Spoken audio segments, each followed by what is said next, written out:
Grabe, sold out nga daw agad ang mga jersey neto ni LeBron James. Ang tindi nga talaga netong mga Sixers fans.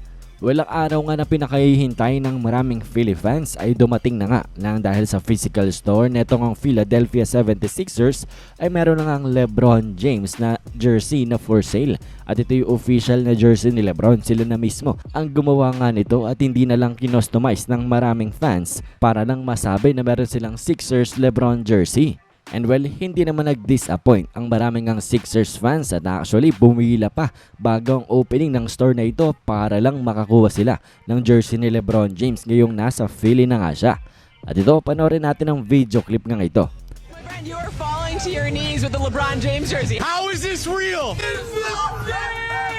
LeBron James jerseys are for sale in South Philadelphia and people are really excited. The energy is...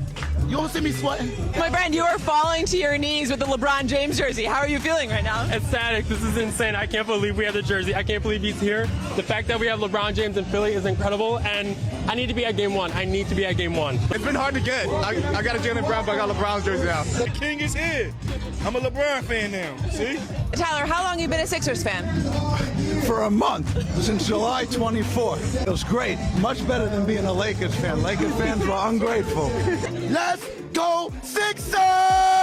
The team store is open here at Xfinity Mobile Arena today and tomorrow, 11 to 6. And well, nireport nga sa atin na naubos nga daw agad ang supply ng LeBron jersey and basically ubos nga na naman. Parang nung nakaraang buwan lamang nung online store netong ang NBA at ng Philly, naubos agad ang jersey neto ni LeBron James. And well, sa paglabas nga sa physical store, ubos nga na naman daw at talagang kinuha ng maraming Sixers fans. Hindi nila pinalampas ang pagkakataon na makakuha nga muli ng jersey neto nga ni LeBron James. So dito pa nga lamang, grabe ng epekto sa jersey sales na itong ang Philadelphia neto ni LeBron James. Talagang nauubos and for sure nga yan malaki-laking revenue ang naidadala ni LeBron James jersey sales pa lamang. Hindi ba nga tayo talaga nag-uumpisa sa season kung saan maglalaro itong si LBJ para sa Sixers, and for sure tataas ng sobra ang ticket sales netong ang Philadelphia 76ers. Kaya for sure yan, hindi lamang excited ang team ng Philadelphia 76ers, ang kanilang ang owner dito sa addition ni LeBron James sa kanilang roster. For sure yan, excited din sila sa impact naman ni LeBron James sa business side netong ang team ng Philadelphia. Hindi ba nag-uumpisa ang season na ramdam na agad ang impact ni LeBron sa jersey sales?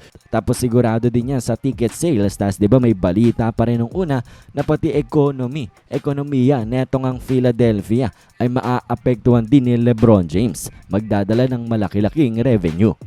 So talaga nga namang sulit na sulit ng Philadelphia ang 2-year $8 million contract ni LeBron James. Pumaldo nga sila hindi lamang sa team, pati na nga rin sa business side nito.